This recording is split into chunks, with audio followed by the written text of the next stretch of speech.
ഞാൻ എന്ത് ചെയ്യാനാ? എനിക്ക് പണിയില്ല. ഒന്നത്ര കയ്യിലൊരു പോക്കറ്റ് പോലും 5 പൈസ എടുക്കാൻ ഇല്ല. വീട്ടിലെ ഒരു അവസ്ഥയ്ക്ക് പോലും പൈസ ഇല്ലാതിരിക്കുന്ന ഒരു അവസ്ഥ, ഒരു കൂലിപ്പണിക്കാരുടെ ഒരു അവസ്ഥ ആരും മനസ്സിലാക്കൂല. ആരും പണിയും തരില്ല. എന്താണ്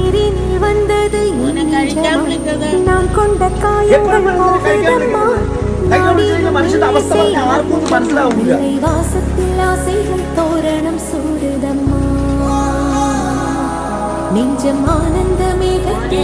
എന്താ അമ്മ അമ്മയുടെ പ്രശ്നം? മോനെന്ത് വിഷമമുണ്ടെങ്കിലും അമ്മ കൂടെ ഉണ്ട്, കൂടെ